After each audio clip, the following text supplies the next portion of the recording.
I'm not just mad, I'm not just sad, I'm triggered.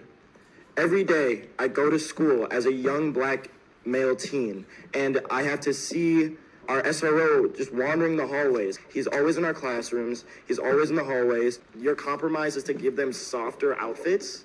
That doesn't make sense. At the end of the day, a cop is a cop. Whether you dress them up in red, yellow, blue, it doesn't matter.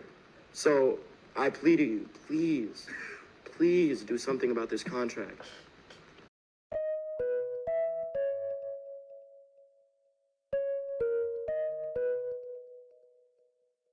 SROs are incredibly overfunded at the $1.28 million. An officer walking around the entire time, I feel is kind of triggering. And I would like to urge the board to reconsider the contract with MPD. It doesn't make me feel safe. It doesn't make anyone feel safe. I oppose the SRO contract. We, students of staff of Minneapolis Public Schools, demand the removal of cops from our schools. We have over 600 signatures here.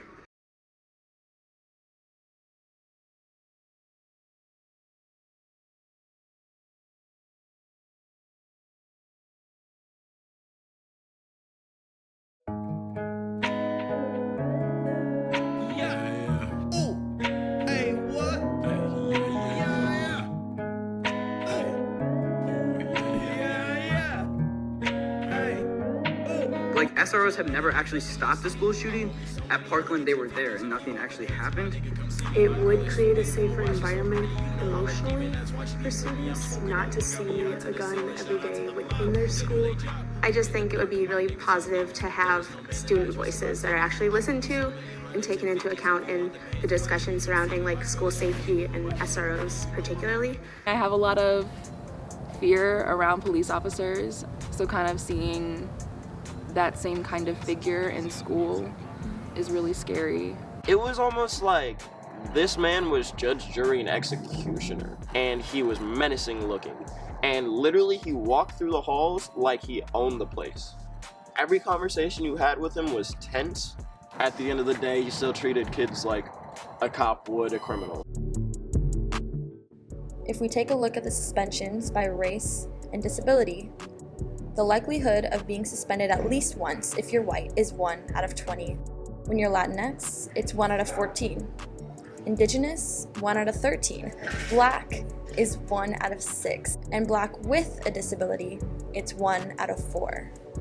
Whenever there's police, then activities are going to be looked at as crime. Even if it's not, I mean, the majority of suspensions and expulsions from school are for, insubordination, disorderly conduct, or talking back to teachers. When there's police, there's racial profiling.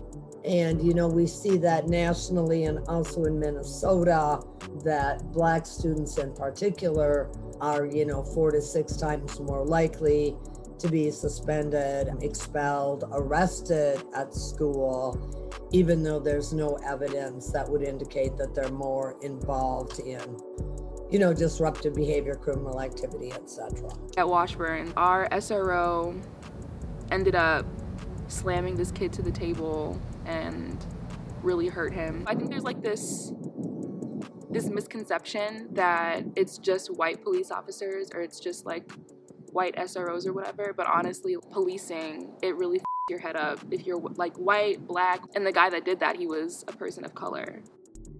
This bar chart above depicts the proportion of referred students, which is the thin red bar, compared to the total number of students, the yellow bar, both on the left. A student group is disproportionately referred when the red bar is longer than the yellow bar, which you can see in the African American students and the Indigenous students. They're overrepresented. African American students by 70%, Indigenous students by 6%. The likelihood of a Black student receiving a referral compared to all other students is 354%. For Indigenous students, it's 190%. Bettina Love, she has this thing called like soul murdering or spirit murdering. And I think that's what the school to prison pipeline does to Black and brown students. We shame and blame. We shame and blame, and we acculturate people to being in trouble. I was fighting a lot and they never really gave me resources to unpack and understand my fighting. I just got in a lot of trouble until 1-day suspensions became 2-day suspensions, became 5-day suspensions, became expulsions with charges. Minneapolis Public Schools has among the highest racial gaps in suspensions and expulsions of Black students in the nation. Black students in Minneapolis Public Schools are 4 times more likely to be suspended or expelled than white peers. Black students were 41% of the overall student population, but made up 76% of the suspensions and expulsions. We also have among the highest racial gaps in school arrests of Black students in the nation.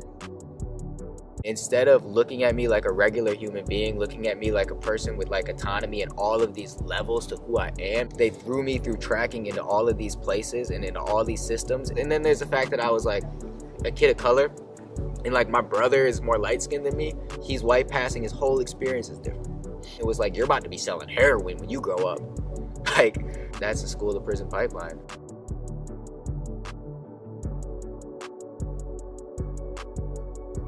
Policing and then that kind of authority dehumanizes Black and brown students. And not only that, but like SROs and police officers, they target Black and brown students. It's almost like you're already in the system and you're already a criminal. And so I think it puts you in this like criminal mindset and you start playing into that role. It was literally just students of color. I don't think, even the Black SRO that we had at Southwest, I had never seen him speak to a white student. They knew who they were looking for. They had their kids that they like low-key terrorized. There are so many students who would have had a great time but had a horrible time because of an SRO or because of a cop. So we've had a number of opportunities over the last several years for our students to engage in thoughts around our school resource officers. We would meet up at like a school park and we'd like hash it out for like an hour, and they'd be like, no, I'm on your side, like I'm listening, yada yada yada, and then there would be no change for months. The murder of Mr. George Floyd, and I think that was really the driving factor in this determination that was made by the board. So the board took a vote. It was a hard vote just because we weren't set up. We didn't have anything. So, I mean, my core heart is that we shouldn't have SROs in the schools, but we had no nets. They didn't do the work. The work wasn't being done that was supposed to have been done from before, nor was there a pathway to do it.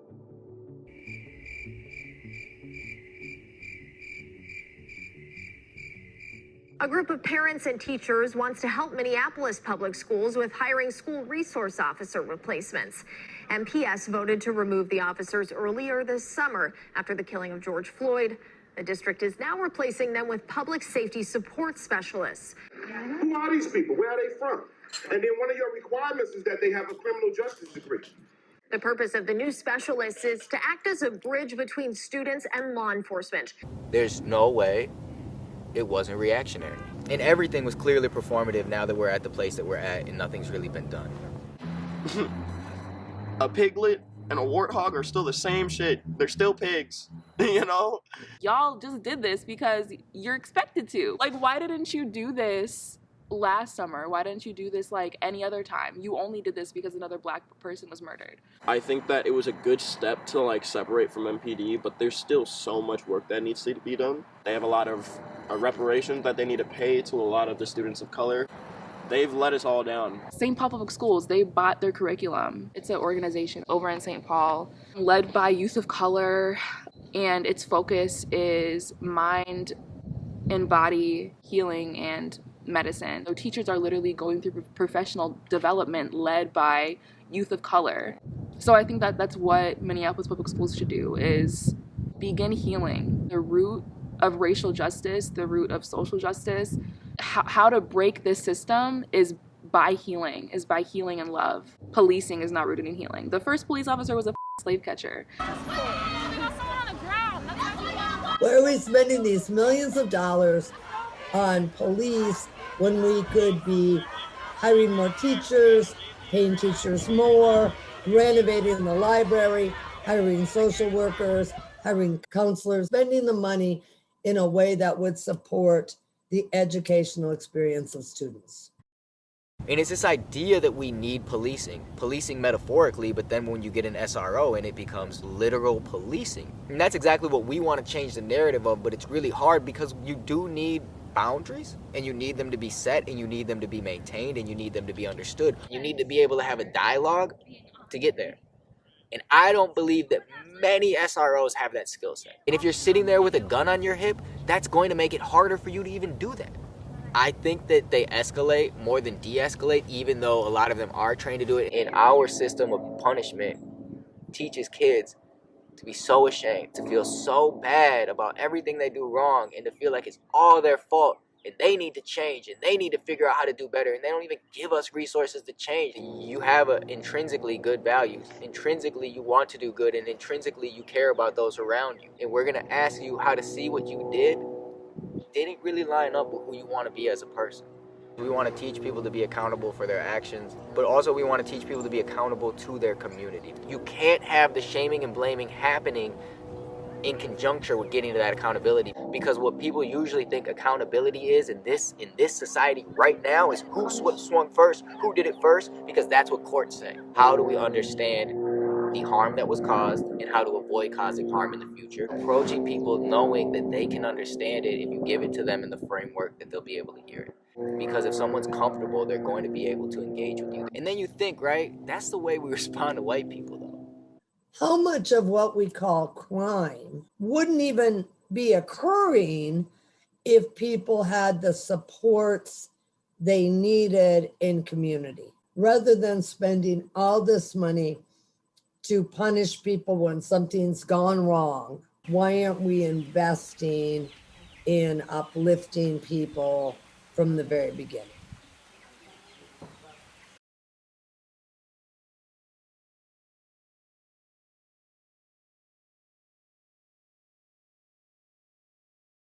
Me and my dogs have been running from 12 since the age of 16, nigga, me. I stay with the drip, just like I'm a sponge with no bob, but your girl call me Mr. Clean. I'm from the dark, I ride with the demons, I ride with the gins, and I know the fiends, so that means that my all evil. Mess with my brothers, you know they won't hear a scream. I'm just kidding, I'm nice, but they really mean, so you know that I gotta go lead the team. I be smoking my